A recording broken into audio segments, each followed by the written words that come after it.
La yu'minu ahadukum, kalian tak diakui sebagai orang beriman, hatta yuhibba li akhih, sampai kau sayang kepada saudaramu ma yuhibbu li nafsih, sama seperti sayang pada diri sendiri. Inilah yang ditanamkan lewat puasa ini.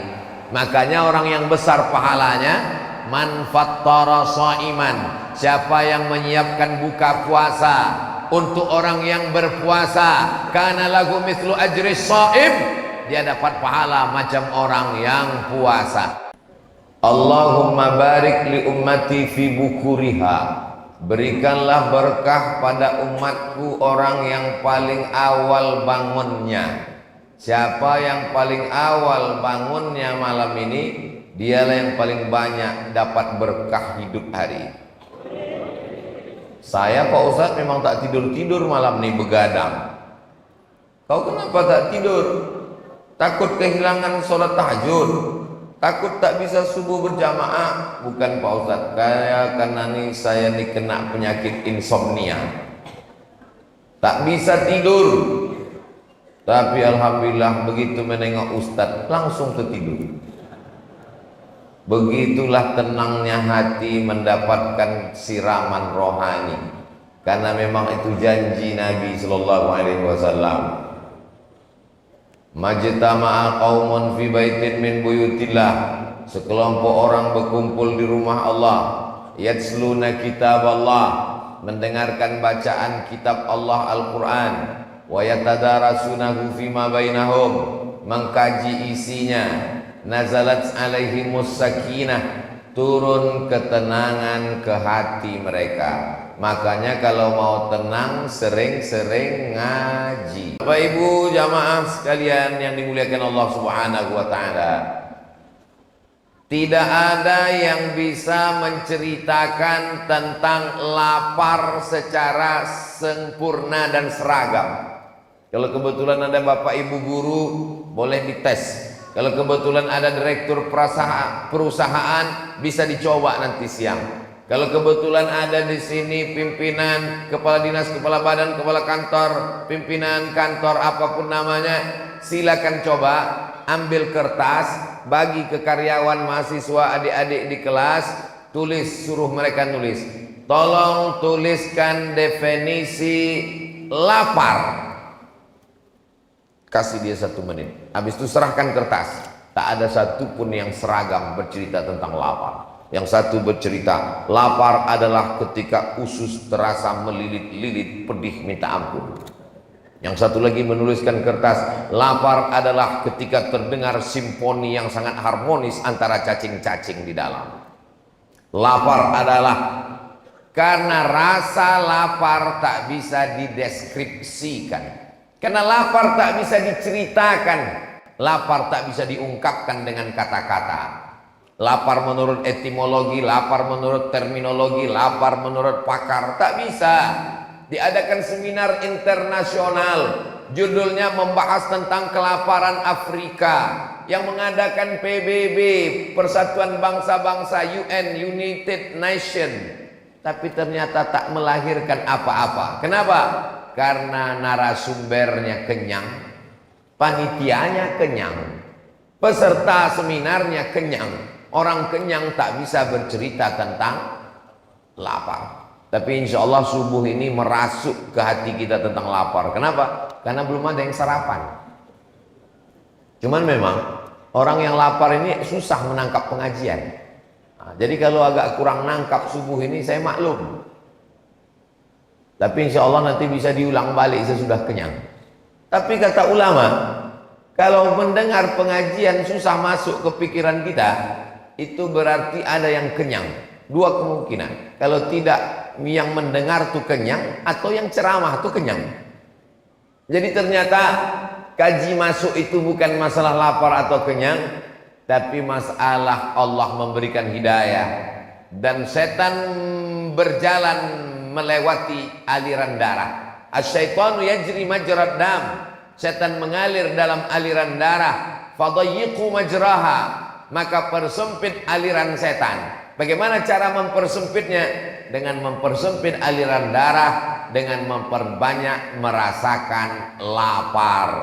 Inilah satu-satunya agama yang mengajarkan perasaan fakir miskin, anak yatim, duafa yang tak makan bukan sehari dua hari, 1 bulan, yang insya Allah akan kita mulai kalau Muhammadiyah hari Kamis, kalau Majelis Ulama Indonesia masih menunggu anak bulan. Kalau muncul hari Rabu sore puasa hari Kamis, kalau tak ada nampak hari Rabu sore berarti Kamis masih makan, kita puasa hari Jumat menanti anak bulan.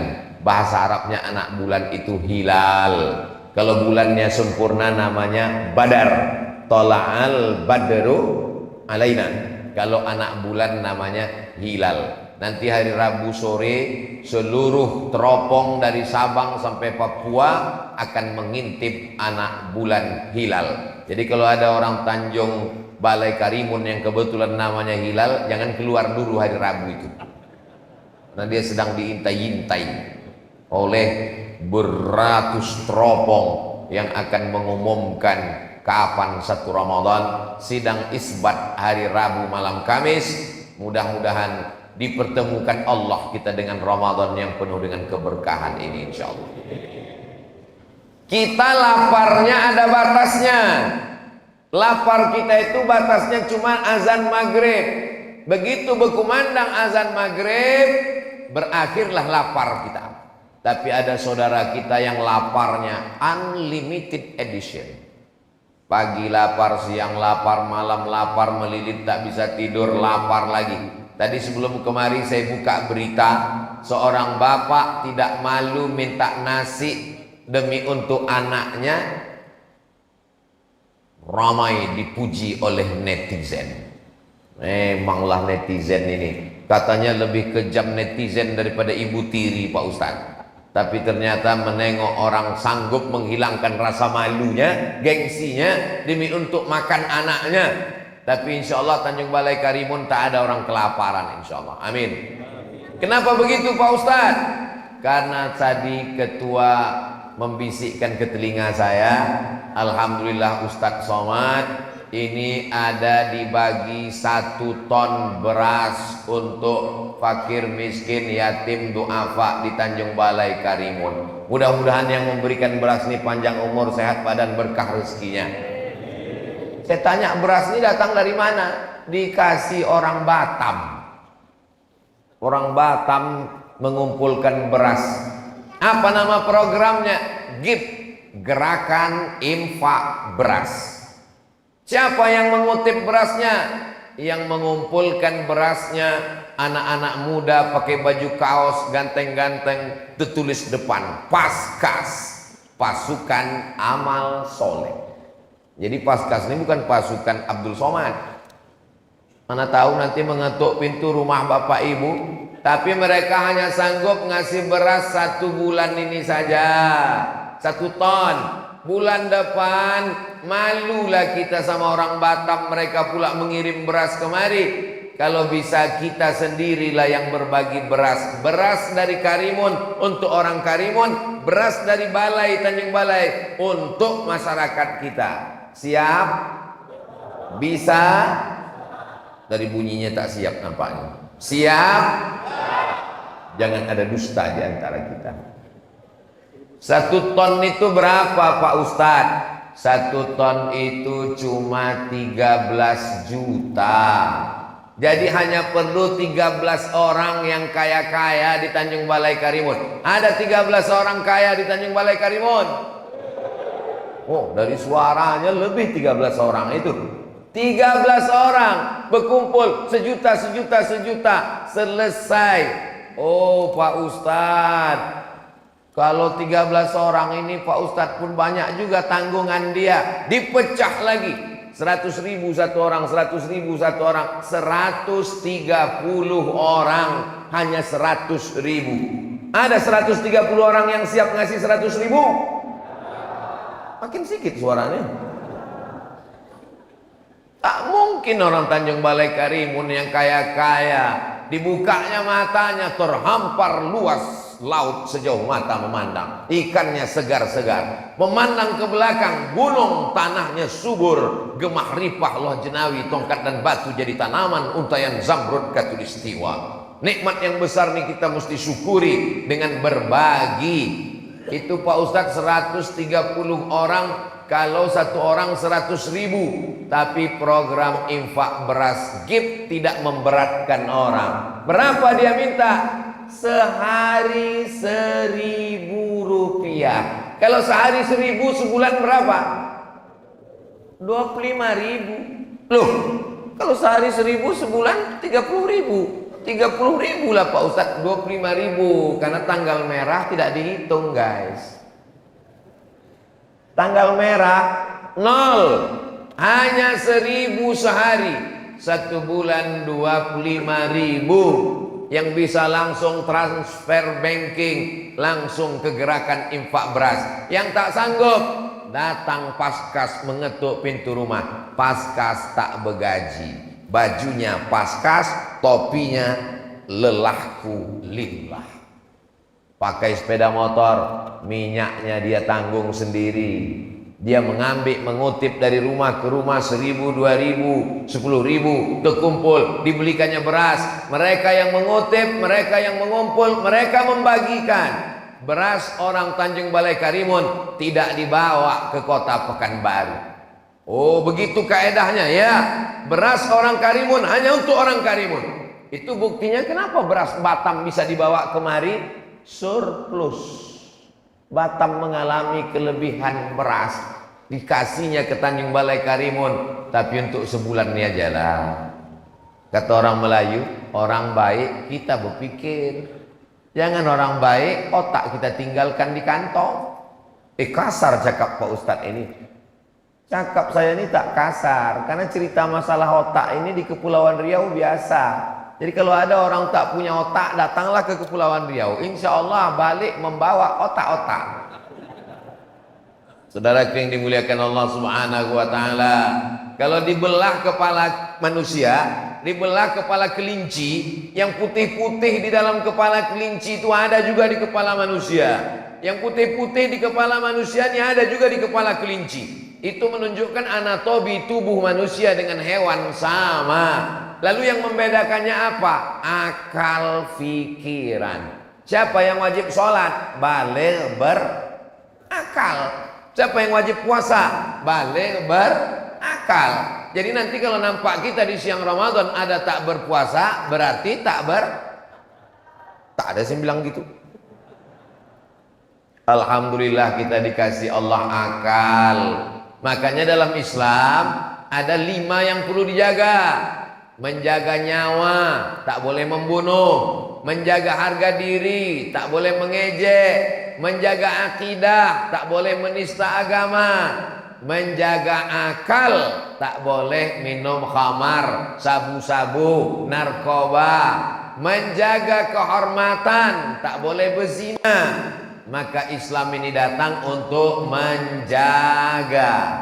Tetangga kita jangan sampai ada yang tak makan. Ara'aital ladzi yukadzibu biddin. Tahukah kamu siapa itu pendusta agama? Pendusta agama bukan yang ngejek-ngejek agama. Fadzalikal ladzi yad'ul.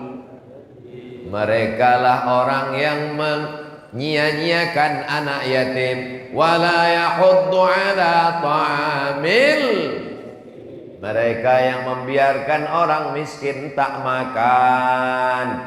Maka sesungguhnya hikmah bulan suci Ramadan merasakan perasaan orang lain. Banyak juga orang tak paham hakikat Ramadan. Dianggapnya Ramadan itu adalah apa hakikat Ramadan? Ramadan adalah bulan diet, bulan diet. Ramadan ini Pak Ustadz, makan pagi yang biasa jam 8 dipercepat jadi jam 5. Makan malam biasa jam 8 dipercepat jadi jam 6.30. Makan siang dihilangkan. Azan maghrib balas dendam. Makan malam lambat, makan pagi cepat, makan siang hilang. Waktu azan maghrib, Allahu Akbar, Allahu Akbar, hari pembalasan. Azan asar pun macam azan maghrib. Memang kalau udah bulan puasa, semua azan tuh bunyinya macam azan maghrib.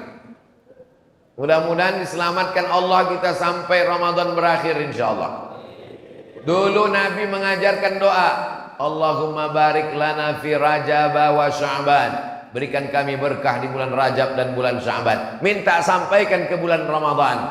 Wa ballighna Ramadan. Sampaikan kami ke bulan Ramadan. Kita ibarat mau masuk pintu istana, sikit lagi sampai. Hari Ahad 1, Isnin 2, Selasa 3, Arbi'a 4. Kalau kebetulan Kamis, Kamis puasa. Kalau kebetulan Jumat, Jumat puasa. Hanya tinggal 4 hari ini. Selamatkanlah kami ya Allah, bisa merasakan puasa Ramadan.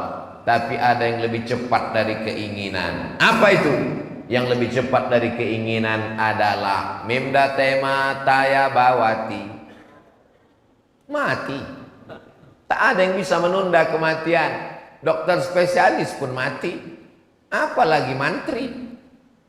Orang kaya mati, orang miskin lebih cepat.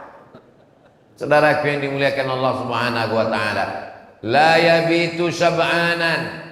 Kalau ada orang yang bisa tidur lelap, wajaruhu ila jambihi ja'i'un, tetangga sebelah rumahnya kelaparan, laisa bil mu'min, tidak diakui imannya. Kau orang beriman, ya, pakai baju koko, pakai peci, pakai topi haji, pakai sorban, pakai jubah, datang ke masjid, laisa bil mu'min, tak diakui imannya. Sampai kapan? Yabitu syab'anan, tidur perut kenyang, wajaru ila jambihi ja'i'un, tetangga samping rumah kelaparan, mati dia, tak diakui keimanannya. Tetangga kita itu yang mana? Kata Imam Sufyan Ats-Tsauri, tetangga itu 40 rumah ke muka, 40 rumah ke belakang, 40 rumah ke kanan, 40 rumah ke kiri. Itulah tetangga. Kita periksa ini 40 rumah ini. Kalau dulu begitu, 40 rumah ke muka, 40 rumah ke belakang, 40 rumah ke kanan, 40 rumah ke kiri. Sekarang 40 rumah ke atas, 40 rumah ke bawah. Kenapa gitu? Tinggal di apartemen, kondominium. Oh, ada Datuk rupanya, tak nampak tadi. Masya Allah, Datuk Huzrin pun. Mudah-mudahan panjang umur, sehat badan. Jangan sampai kita hanya mempedulikan perut lambung kita saja, tak peduli kepada orang lain. Islam mengajarkan kalau ada yang bersin, asyik, alhamdulillah. Apa respon kita? Yarhamukallah, dibalasnya balik, yahdikumullah wa yuslihu balakum. Kalau hafal, kalau tak ingat, gerak-gerakkan aja mulut sebagai bentuk respon kita. Islam itu responding, peduli pada orang. Zaman sekarang tak ada peduli. Mau bersin kau bersinlah, mau mati-matilah, mau jungkir baliklah, mau lapar-laparlah, bukan urusan gue. Siapa lu, siapa gue, kata orang Jakarta.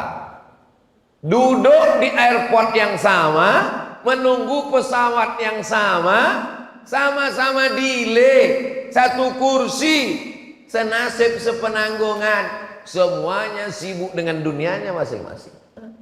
Pingsan kawan sebelah, bukan ditolong, dipoto pula. Ada kawan pingsan di sebelah, guys. Posting langsung di Instagram, di Facebook, di komen sama kawan sebelah. Kesian. Gimana hidup ini? Makanya kita disuruh ke masjid. Ke masjid itu apa? Banyak orang sekarang ke masjid pakai kacamata kuda. Tengok ke depan, arah kiblat, Allahu Akbar, rukuk, sujud, i'tidal, salam, kanan, kiri, pulang. Tak mau tahu sama jamaah. Bukan begitu sholat berjamaah ke masjid. Dulu sahabat kalau sholat jamaah ke masjid, ditengoknya si fulan mana. Assalamualaikum warahmatullah. Assalamualaikum warahmatullah. Makanya ada tradisi habis salam tuh, sehat Pak Haji, sehat Pak. Gak boleh salaman selesai sholat. Kata Imam Nawawi, imam besar mazhab Syafi'i yang menulis kitab Riyadhus Shalihin, yang menulis kitab Arba'in Nawawi, yang menulis kitab Al-Minhaj Syarah Sahih Muslim Ibn Al-Hajjaj, yang menulis kitab Al-Majmu' Syarah Muhadzab, yang menulis kitab Raudhatul Talibin wa Umdatul Muftin, ulama besar. Kalau sebelum sholat tadi dia tak salaman, sebelum sholat belum salaman, terlambat datang langsung sholat, habis sholat dia salaman, sunnah. Karena bersalaman itu sunnah. Sebelum sholat udah salaman, habis sholat salaman lagi, hukumnya mubah. Kalau belum salaman sunnah, kalau sudah salaman mubah. Yang tak boleh itu sedang sholat tuh salaman, itu tak boleh. Sehat dah tuh. Jadi masalah salaman selesai sholat itu bentuk kepedulian kita.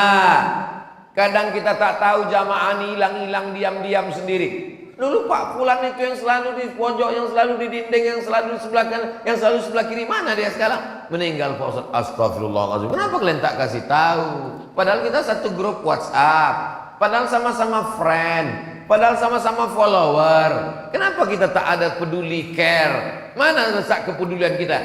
La yu'minu ahadukum, kalian tak diakui sebagai orang beriman hatta yuhibba li akhih, sampai kau sayang kepada saudaramu ma yuhibbu li nafsih, sama seperti sayang pada diri sendiri. Inilah yang ditanamkan lewat puasa ini.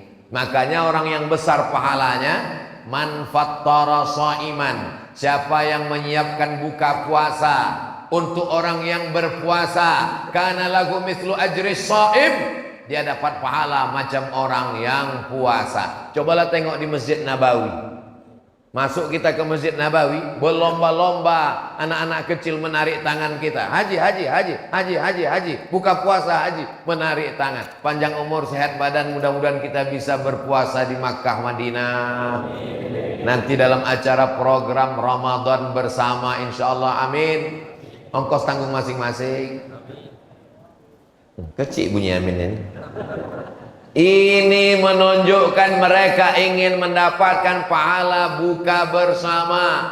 Ada kakek-kakek di Madinah sudah 40 tahun istiqomah menyediakan buka puasa Senin Kamis. Coba cari di YouTube, 40 tahun menyediakan buka puasa Senin Kamis. Asal sore dibawanya termos, dibawanya gelas kecil, dibawanya kurma, dibawanya roti gandum, dibentangkannya plastik, dibawanya cucu-cucunya, membagi-bagikan, menikmati suasana berbagi. Iyalah Pak Ustadz, Mesir, di Saudi Arabia, Makkah, Madinah itu kan orang kaya-kaya.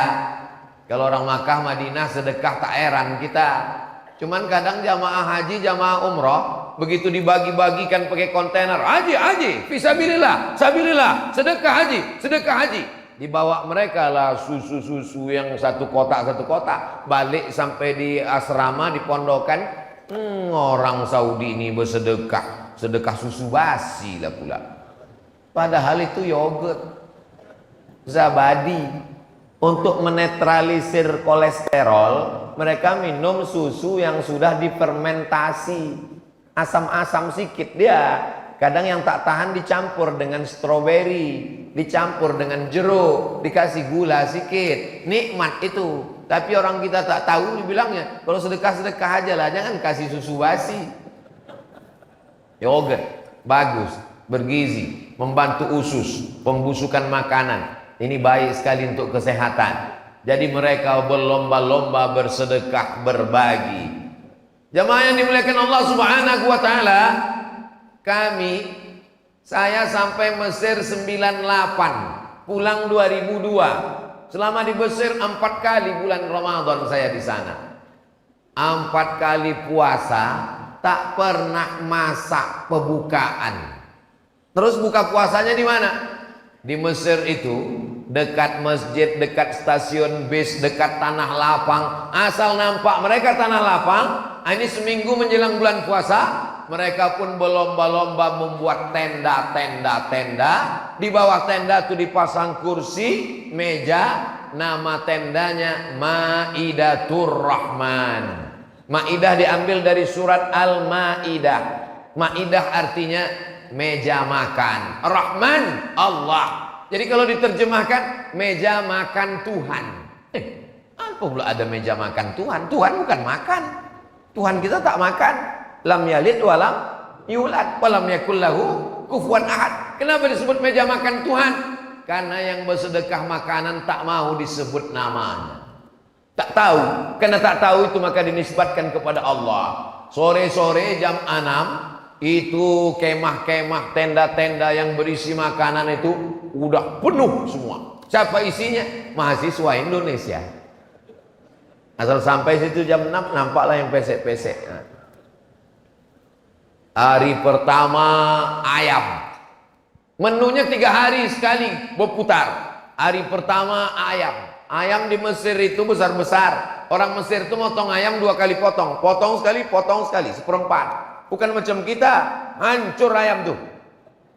Apa namanya? Cincang. Sampai kita pun bingung, tak nampak lagi bentuknya. Ini ayam apa katak? Hari kedua daging. Daging besar-besar, potong 4 macam sabun telepon. Hari ketiga ikan. Ikan itu tak dipotong, 1 ekor besar-besar dalam piring. Azan maghrib makan korma, minum teguk air. Allahumma laka sumtu wa bika amantu ala rizqi wa aftartu bi rahmatika ya arhamar rahimin. Zahaba adh-dhama'u wa batallatil uruq wa thabatal ajru insyaallah. Habis itu salat maghrib berjamaah. Habis itu makan ramai-ramai. Cuman masakan Mesir ini kadang kurang cocok ke lidah karena dia pakai pil-pil aswad, jintan hitam, pakai bawang bombay, dan yang paling tak bisa sama orang Indonesia, tak ada cabai, tak pedas. Kita nih kalau tak pedas tak masuk ke dalam. Orang Mesir tak bisa makan pedas. Cabai itu mereka fermentasi jadi asin jadinya. Nah itu, jadi banyaklah mahasiswa ini kalau udah jam 6 sore menggiling cabai dalam plastik supaya nanti berselera makan buka puasa. Setelah pulang ke Pekanbaru, kumpullah saya dengan kawan-kawan alumni Azhar. 4 tahun kita dulu makan gratis bulan puasa. Maka saya ingin kita bawa juga tradisi itu ke Pekanbaru. Alhamdulillah sudah berjalan 3 tahun. Ini Ramadan yang ketiga. Kami buat kemahnya sama. Maidatur Rahman. Ramadan ini menyediakan 1000 porsi buka bersama gratis tiap sore.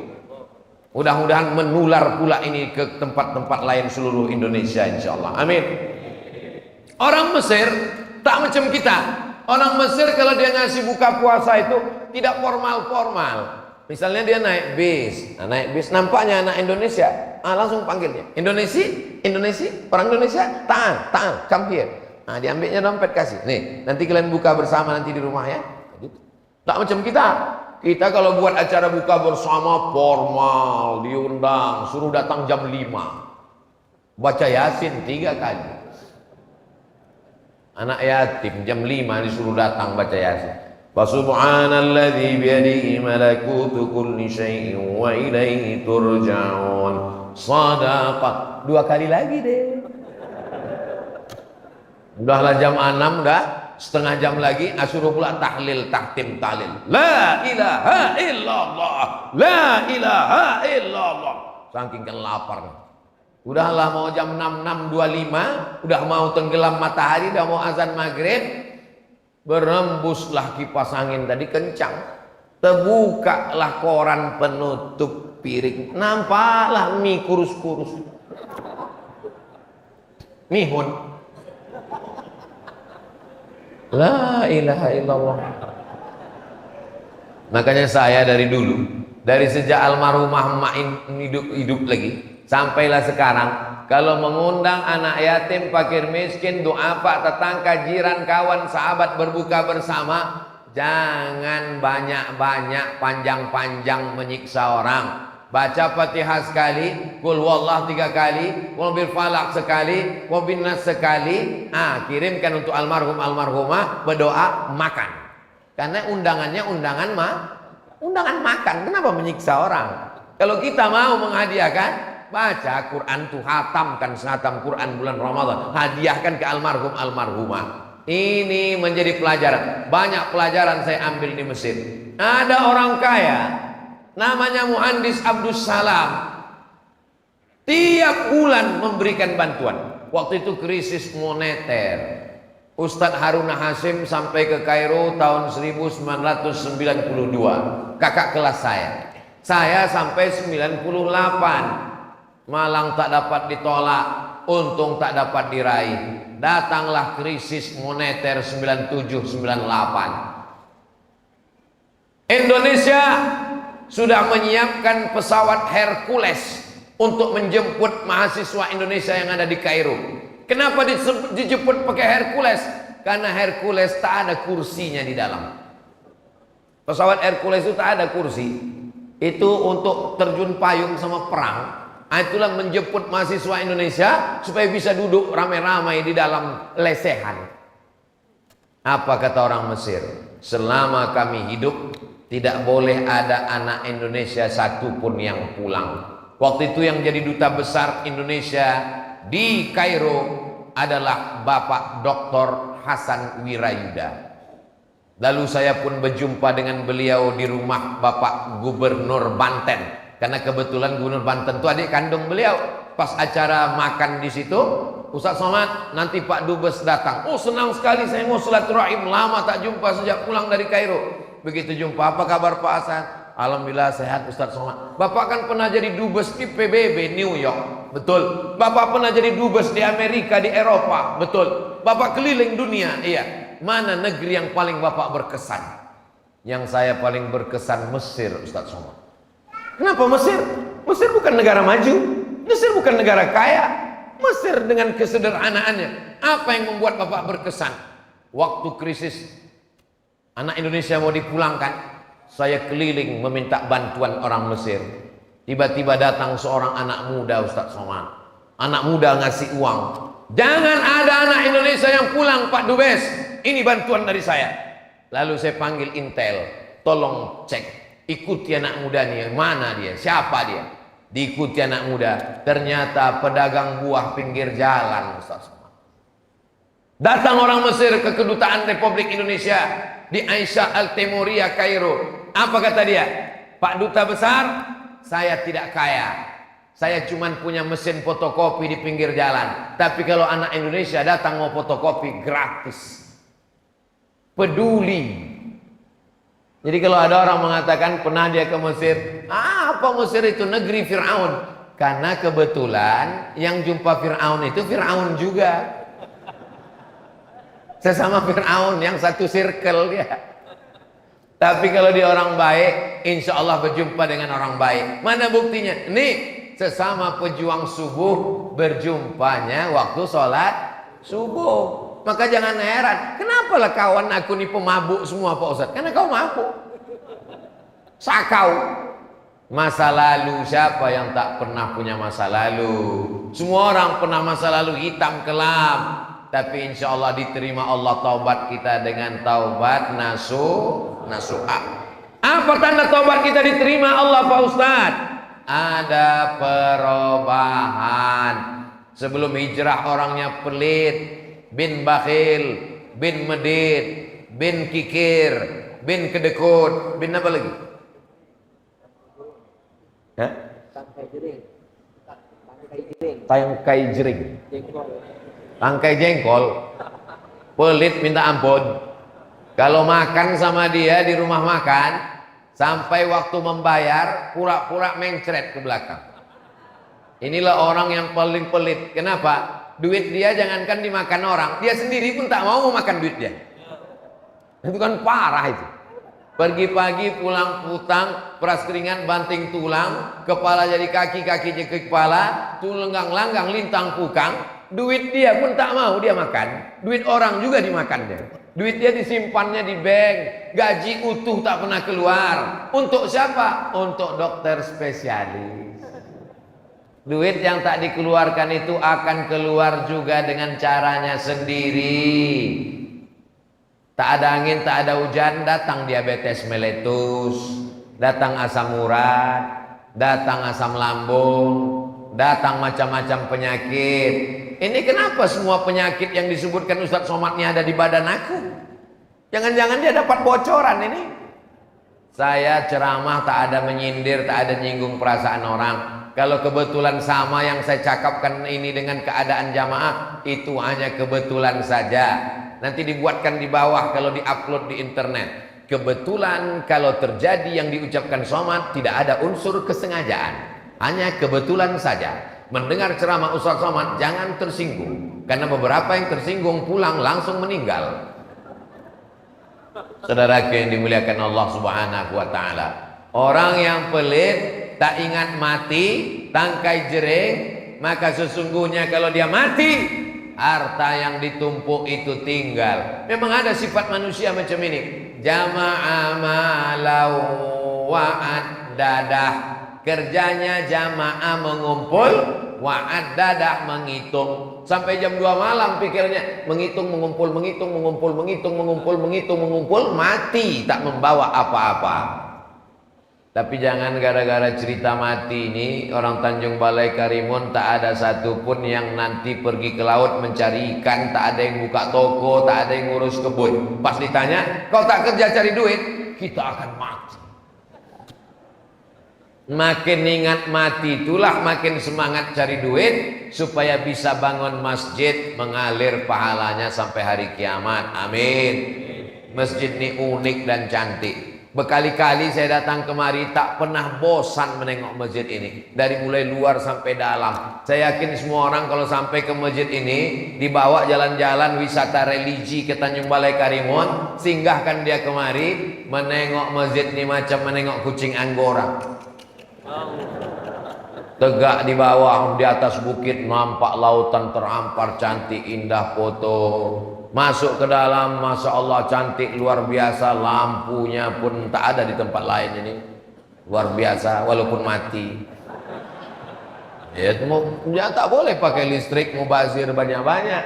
Masjid ini cantik, small tapi manis luar biasa, penuh sampai ke bawah, lantai 2. Tradisi orang Melayu, rumah bertangga berlantai 2. Ini menggabungkan kombinasi arsitektur yang cantik. Islam ini innallaha jamilun, Allah maha indah, yuhibbul jamal, dia suka keindahan. Jadi kalau ada orang bajunya bagus, sendalnya bagus, kendaraannya bagus, rumahnya bagus, boleh apa tak boleh? Boleh. Tapi jangan sampai gara-gara ingin bagus lalu tak berzakat, lalu tak mengeluarkan infak, lalu tidak memberikan sedekah. Maka alhamdulillah anak-anak muda bulan puasa ada program namanya Sahur on the Road. Wow, Sahur on the Road. Banyak tunawisma orang miskin tak bisa puasa. Maka anak-anak muda membuat sahur on the road, bagi makanan, nasi kotak, nasi bungkus, sahur pak, sahur, sahur di terminal, di bis, musafir yang putus belanja, sahur, sahur, sahur. Besok siang, rupanya dia tak puasa. Terus ditanya, kau kenapa tak puasa? Innamal a'malu binniyat. Yang penting niatnya udah sampai. Mana bisa begitu? Ini puasa ini ibadah yang tidak bisa ditebus dengan apapun. Anak-anak muda jangan sampai tinggalkan puasa. Sedangkan ibu hamil mengandung menyusukan anak pun wajib mengqadha puasanya. Faman kana minkum maridan, siapa yang sakit, au ala safarin, musafir, fa iddatum min ayyamin ukhar, ganti di hari yang lain. Tapi ada orang Ramadan sakit, Syawal sakit, Zulqa'dah sakit, Zulhijjah sakit, ini bisa membayar fidyah. Bayar fidyah itu berapa Pak Ustadz? Makan pagi, makan siang, makan malam. Dulu Kementerian Agama menetapkan 50.000 sehari. Jadi kalau 1 bulan 1,5 juta, bagikan kepada miskin. Begitulah kepedulian dalam Islam. Kalau kolak, nasi uduk, ayam panggang lewat di leher kita jam 6.30, maka lewat di leher fakir miskin juga jam 6.30. Jangan dia lewat di leher kita 6.30, lewat di leher fakir miskin jam 11.30. Pulang tarawih, banyak makanan berlebih, tolong antar ke belakang anak yatim belum makan. Diantarlah ke rumah anak yatim fakir miskin jam 11. Dimakannya jam 11.30. Udah masam mak basi, makan aja lah nak, sedekah orang.